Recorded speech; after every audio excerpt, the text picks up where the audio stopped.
Alright, so if you're like me and you have a 2G with a front mount, specifically a short route, you can't run your fog lights.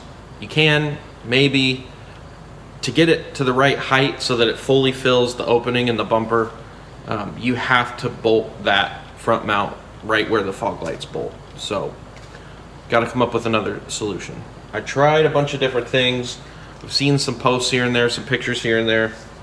Here's what I came up with. So, this is what I've got. It's a small little fog light that you can get on eBay, Amazon. They're cheap. It's a metal housing. It feels pretty decent quality. Still pretty cheap. LED. They come in different colors. You can get yellow, red, whatever. I went for yellow. I like the yellow look. It's got a halo and a projector lens and 2 separate wires. Not sure how I'm going to wire it yet, but that's how that goes. So basically it bolts to this instead of the car. The nice thing is it's really light, so I'm not really worried about it falling off. But so yeah, it has this little bracket. So you just trim the bracket. This normally comes up and connects to this. You trim the ears off so it just has a middle post, and then you give it a little bend like that, and then it sits right here. You can kind of see it. It sits right there, and then there's 2 Allen screws that hold the fog light in there. And once you get everything in, you tighten it all down, and it's pretty solid. And it looks like this. So the only thing you have to do is you have to use the existing mounting hole back there to get it into that. So then you've got to do a new screw hole up here to screw it into your bumper. So you put a speed clip on the bumper, and then this goes up in it through that front hole. So if you do that, everything should bolt up and it should fit. So, and then because this is on the 2 hinges there, you can still give it a little aim too. So you can aim it and how you want and lock it in. But I imagine your car's lowered, so you could aim it straight up and it's still not going to be in anyone's eyes. But yeah, so that's what I've got figured out so far. We'll see how it works.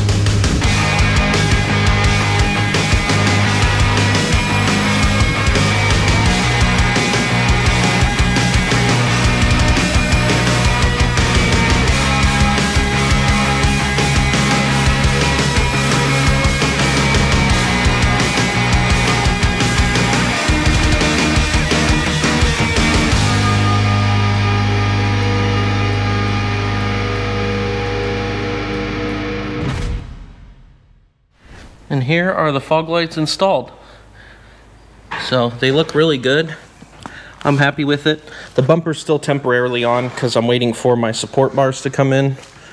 But yeah, if you hit the fog light button, of course the underglow comes on. And these come on with it. They look really good. Very happy with that. These fog lights are good. They're actually really bright. Like that's bright. Actually probably be helpful on the road. Okay, another Amazon find are these Sea Light LEDs. X1 apparently.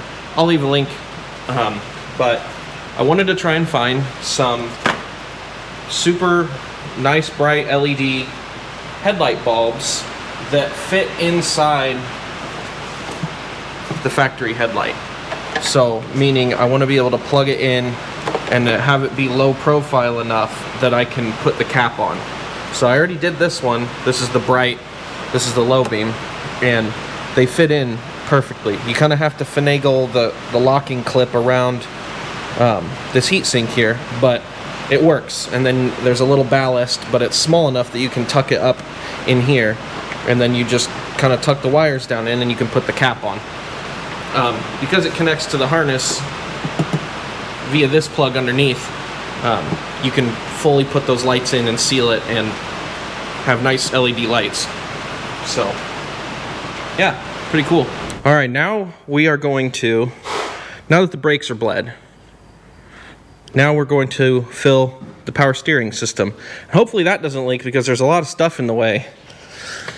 Now, this is what we're putting in it, which doesn't matter. It's for the power steering system. It's the only Fram thing that goes on this car. Yeah. So, luckily my lines are short. They just go right in there. There's 2 fittings there where it could leak. Right here on the pump and right there on the rack. So we'll keep an eye on that. Dad's getting a funnel. He's gonna help me, so we'll fill this up and run it and get all the bubbles out. Then we'll have power steering. Do you know what a drummer gets on an IQ test? What? Drool. Oh, that's good. He said it, so. Oh, did he? Yeah. Okay, so we are filling the rear diff. We drained out whatever was in it. It was gold colored. We are putting Redline heavy shockproof in. We're also putting that in the transfer case, which we already did. And then we got, well, I'll show you. And then this is what we put in the transmission. So 7590 NS. Everything's going well. This will be our last drivetrain fluid. And then the fluid of the drivetrain is full. Ready to roll. And ready to roll. Making sure to put all new crush washers on everything because there were some crusties. Yep. Got the red alien blood. I don't know if you've ever seen the lightweight shockproof. It's like a blue alien blood. That stuff's fun. Oh. Oh. Just put air in it. Oh no. All right. Another bottle.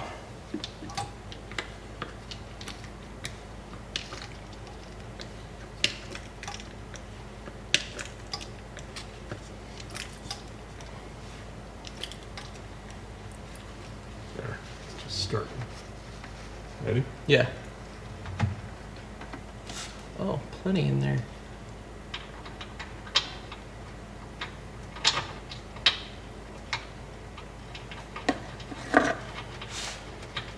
All right. Oh. You can't do this without getting fluid everywhere. Nope. It's just not possible. All right. Oh, I need this. Yeah, Nope.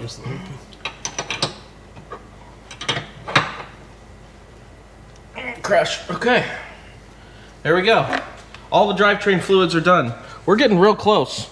Just like I'm getting real close. So because I have the short route intercooler, I can't run the factory coolant overflow. Not that I'd want to anyway. It's hideous yellow plastic. It's not supposed to be yellow, but they're all yellow. So what I've got here is a Paul Gamble Garage coolant overflow. This bolts to the factory location and clears the intercooler. So as you can see, I've got it plugged up and masked off. I'm going to powder coat it. The powder I'm going to use is Prismatic Powder's Laser Diamond. Same thing I did on the wheels and the valve cover. I think it's going to look really good. So I like that color. So we're going to coat this up and we'll put it in and we'll make some lines for the overflow. All right, another thing I'm doing is I want to run an Evo 8 steering wheel. The 2G one is fine, it's just boring. And I like the look of these, but you still get the OEM-ness and an airbag, and I'll show you how. But first, this adapter bracket bolts on. It's made by Dude's Custom, and it lets you put an Evo wheel on a DSM hub, nice and easily. The other thing is, they 3D print this part, which is an airbag adapter. That lets you plug this right into your DSM harness and retain the airbag, which is a good thing. The last piece, which I don't have yet, is the cruise control adapter that lets you run the 2G cruise control. I'm waiting for it to come in. They still have to make them, but you get all those things from Dude's Custom, and you can bolt in an Evo steering wheel and retain all of the factory functionality, which is really cool. So, highly recommend that. It's time for an update. I have the Coolant Overflow in. I didn't have the right AN adapters here, so I've just got this hose on just to start it. It's not going to stay. So those are illegal hose clamps. Illegal. But I did get the tank powder coated and mounted up. It looks really good. Clears the front mount just like it was designed. I've got the Evo wheel in, so I've got to get some replacement plastics. Found out these were broken, so work on that. But it works. It's connected. It's tight. The horn works. The airbag doesn't turn the SRS light on, so that's good. Let's see. I've got the third brake light in. That's all mounted up, looking good. And oh yeah, the cowl. So the cowl was in really good condition, but I just ran some Cerakote trim restorer and ceramic coating and protector thing on it, and it looks brand new. So I've got all new clips in it. All these little push clips, I got brand new OEM ones, so everything's new and tight and fresh. So this weather strip I found on a junkyard Eclipse and cleaned it up, and it looks really good. So none of the clips were broken. So yeah, that is the cowl, looking real good. Okay, so we've got the bumper off for the last time, and it's a little saggy, but our new parts came in. These are the bumper supports from Boosted Fab. So you bolt these on where the crash bar goes, and it keeps your bumper from being saggy. So we're gonna put these on, and then the bumper won't sag.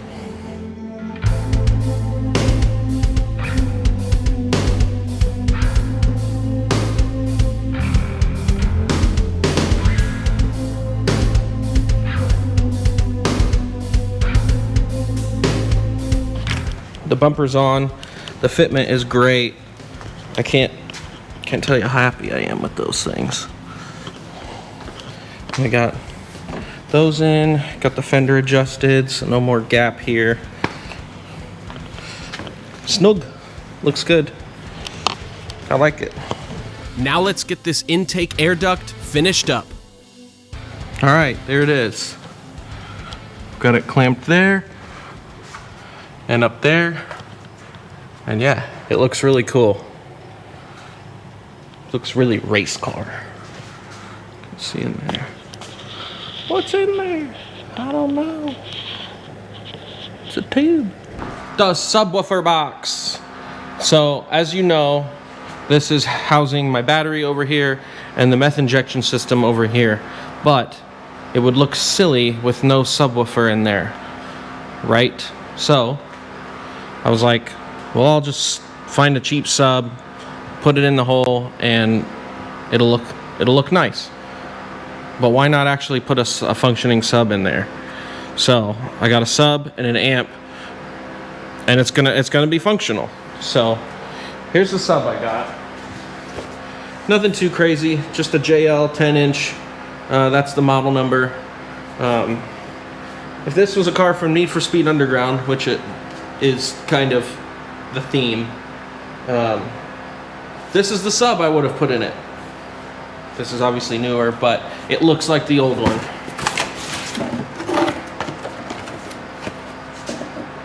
Love that. The big JL logo. That's gonna look great. So we'll put this in here, and then we'll do the amp. It's crispy and cream. Yep. All right, it's done. It's in. It sounds good. If you want to hear it, come to the shootout. Here we got the amp installed, power ground, trigger, speaker, and my RCAs. Those are Radio Shack Golds from the 90s, fresh out of the package. And they sound real good. They're period correct, and that's what's important. It is. So I did turn it on and test it, and it sounds fantastic. Crystal clear, No distortion. None whatsoever. No, it's good. This box is very well designed, and it just sounds great. I just out of the box, I didn't even have to tweak much with the EQ. I put the crossover at 100, and that's it. So, yeah, super happy with that. So, that's all the auxiliary stuff. Now I can put the interior back together finally, because this is all done. I can put it back together. And we can put some oil in this thing and some coolant and start it up. That's a short list. Yeah, for sure. Yeah. I'm excited. Me too. This car's been sitting for a bit. It's been up and down. I mean, It's had its ups and downs. But yeah, the other side marker doesn't turn on, but I'll fix that. Obviously, turning left is for NASCAR. It's just wires. It looks like it's on right now, but it's just reflective.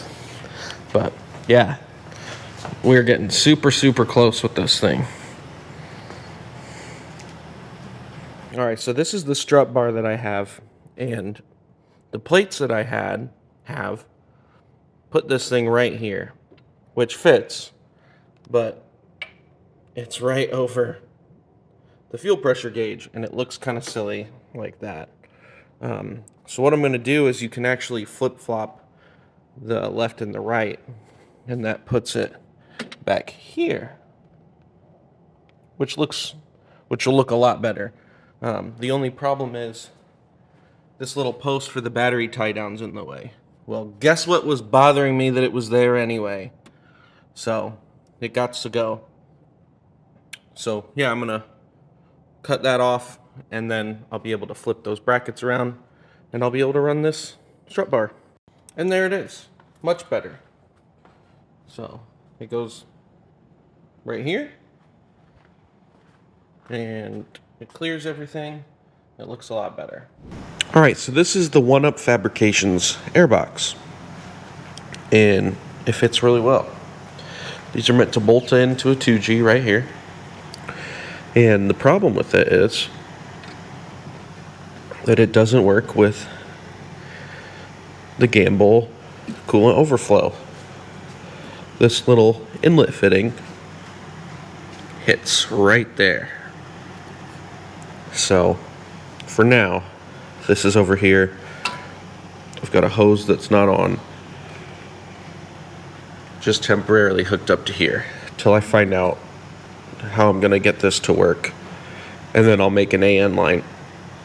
But yeah, so this is in. It fits with the CC Design Fab intake pipe very nicely. He made this for me 3-inch, so everything's just straight 3-inch. This is my 10 AN for my catch can that we're now gonna figure out how to put over here somewhere, probably. I don't know. We're gonna try. So we'll have both these fittings going to 2 here, and then 1 off into there. So that is what we're gonna work on. Catch can.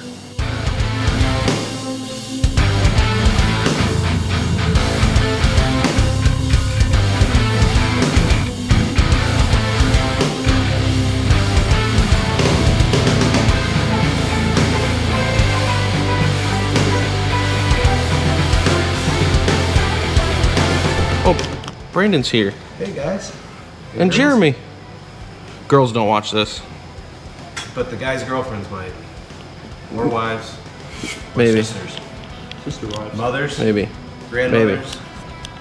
We're feeding this through. They're helping me so we don't scratch everything. Guess I could cut it down a little bit. I know it's not going to be the whole thing.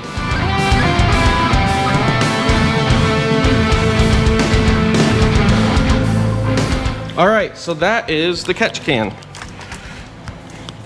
That was it, right? Yeah. Plug in some more stuff. So we've got our 2 lines off the valve cover to our 10. Right, that goes right there. So I've got to put a coupler on this still, and yeah, I'm happy with that. That looks good. You guys like it? I love it. 2 thumbs up by Jeremy. All right, now we're gonna fill this with coolant in there. So let me get some coolant. That's the best idea you've I'm had all glad, I'm day. glad. I was like, I'm looking, I'm like, you know, it's 50-50 this as it goes. You gonna take the lid off? No. That's not a real 50-50. Here, I'm throwing a little extra water in there. Oh yeah, get ahead of me. Get ahead of me. Start there you go. Or go. Make it even. In tandem.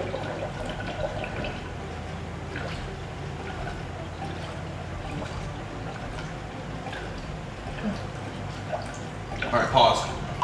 Oh, breathing. Breathe.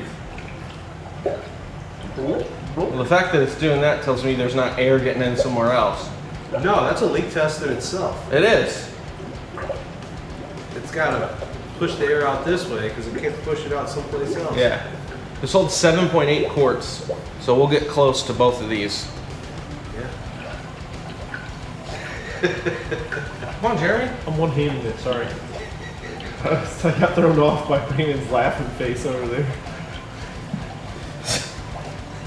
It's funny to pour water. That's weird. I'm way farther than he is on that gallon. Yep. Probably want me to pour my Yeah, pour some more in Get a there. little in there.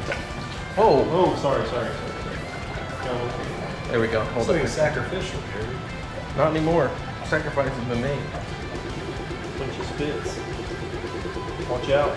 Cover your eyes. Gotta be getting close then. How likes it. All right. Back to Jeremy. Right back to Mishimoto.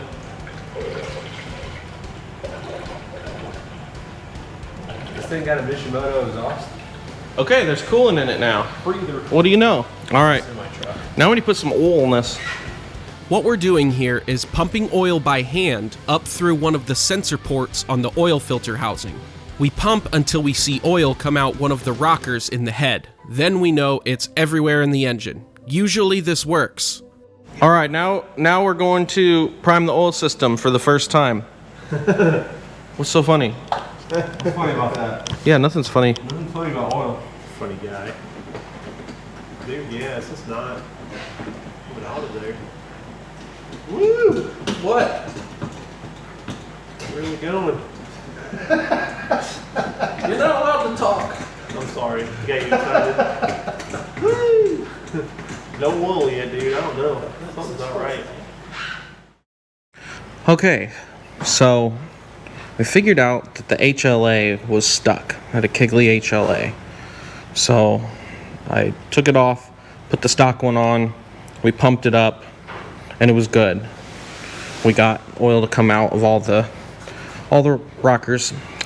So then I took the HLA, the Kigley HLA apart, and the piston was just a little stuck. So I freed it up, put it back on, then we pumped it up again, and it came out again with the Kigley HLA. So that was the problem with priming. Now I've got all of this buttoned up, got a filter in, this is on, catch can's secured, everything's tight, and I think we are ready to start.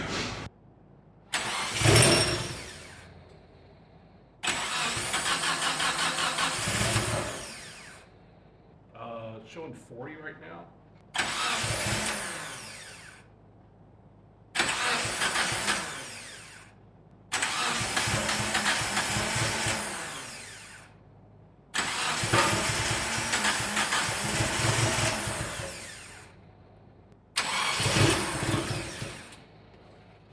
Who wants to start?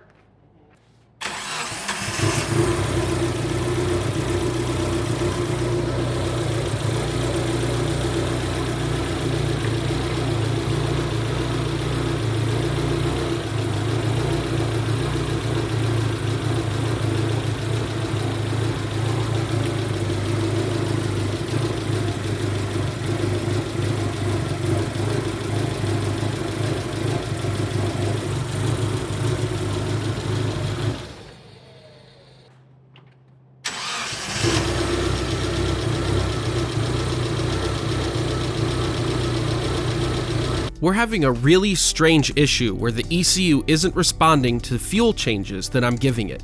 It also won't start unless I crack the throttle open pretty wide, and it's not idling smoothly like it should. All of these things add up to the ECU being bad, so we're gonna try another one. It lives! Alright, so new ECU, and it's idling closed loop is working.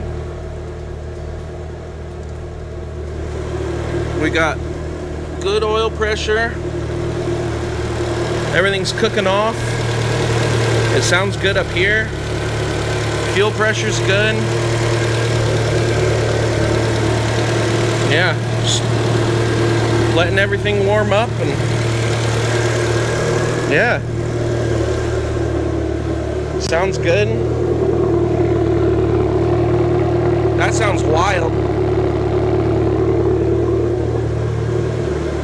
Yeah, voltage is 13.8, 14.1, 14.1, 14.2. So that Saturn alternator's working great. Working great. Yeah, cooking off the paint on the manifold. Smoking. Yeah. Okay. It finally idles properly. Finally. So we're gonna put the hood on so I can take it out into the world. It's a shame to cover that up. It looks great. It is, but let's do it. Let's get to work.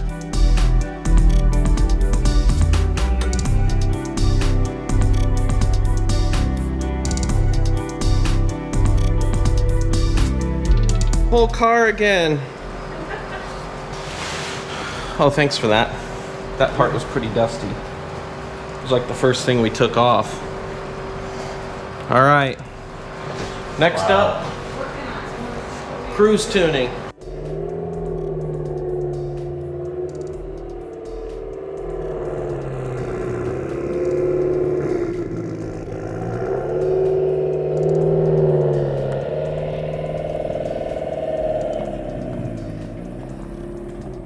Before we hit the road, this thing needs a rinse off. The car is running great. I got it to tune up. I got it to idle. I've done like 4 laps around the 1 mile block. So I've done about 4 miles and I'm getting the tune dialed in. But the back is kind of scraping. I'm getting some tire scrub. So now that the suspension's settled, it's sitting lower in the back than I like it. So I started with the coilovers, how they are out of the box. I like the front. Obviously, I've got to raise up the rear now. So I've got the back end up. I'm gonna pop the wheels off and add some height to the rear coilovers. So here's what happened. I had the ECU I picked up for this. I bought secondhand, and it's bad. The ISC doesn't report, and it doesn't report voltage, and every time it loses power, it loses its tune. I'm not sure what's wrong with it internally, but it's clearly wrong. So I grabbed a spare ECU and link that I had in my old car, and popped it in, and I'm like, oh, ISC's working. You know, it's showing voltage. But I can't get it to idle right. It's kind of rough, and then eventually it just leans out and dies. If I go and I change my dead time to like 900,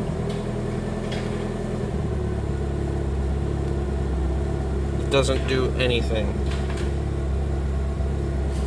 Now if I go in and I change my dead time to 200,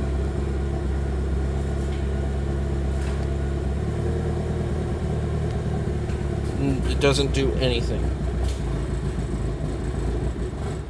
And then the car will just randomly die or sputter, and yeah.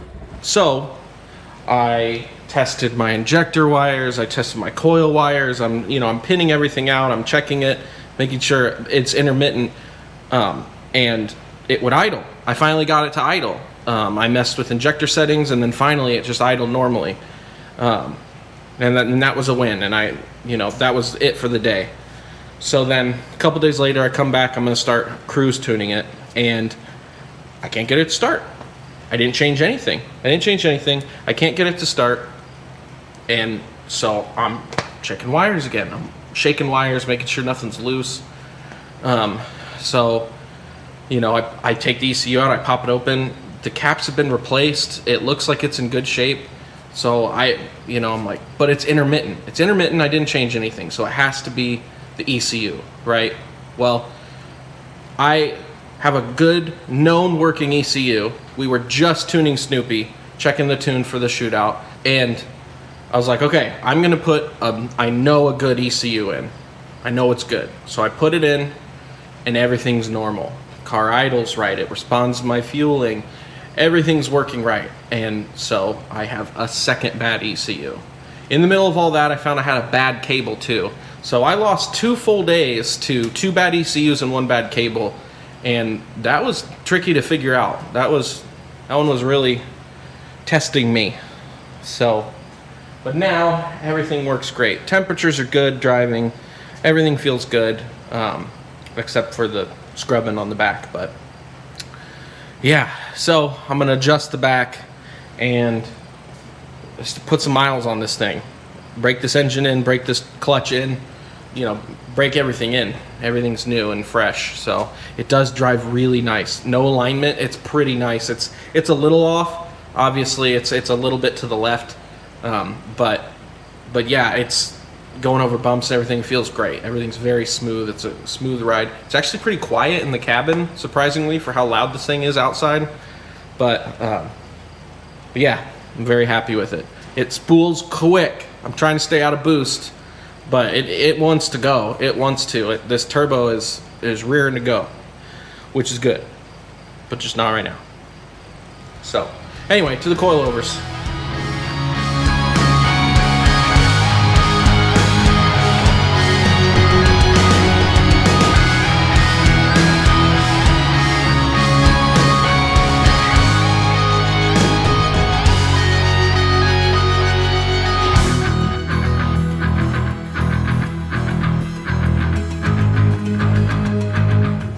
There it is. I'm pretty happy with that. I raised it just about an inch, not quite, about maybe 3/4, just over 3/4, but it doesn't look like it's raked. It looks pretty flat, but the gap looks good. It looks pretty matched. So yeah, let's just get some more driving in now. Load test. We got the car aligned and then took it over to Alex's shop to get the battery tray fully mounted. All right, we're here with Alex and we're gonna make a battery bracket so the battery's not just flirping around. Flarp. So somewhere in here, Whoa. wow, is gonna go this. Like, whoa. That-ish. Yeah, something like that. That's shiny. And then it'll still get covered up by this bad Jessup. Yeah. So, Yep. that's what we're gonna work on. Wow.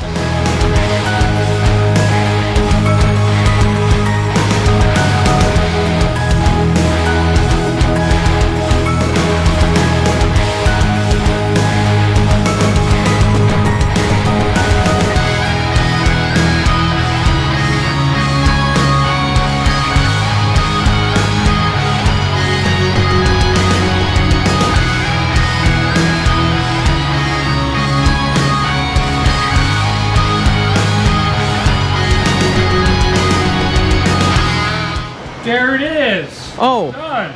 but I don't see anything. Exactly. Wow. So, take my word for it. The battery's in there. If you don't believe him, have a look for yourself. Oh, wow.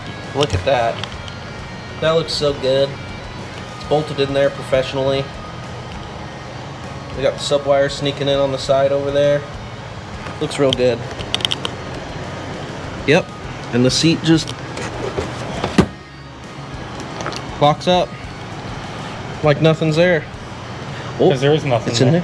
What's in there? There's something in there. Watch out, it'll get you. I'll get you.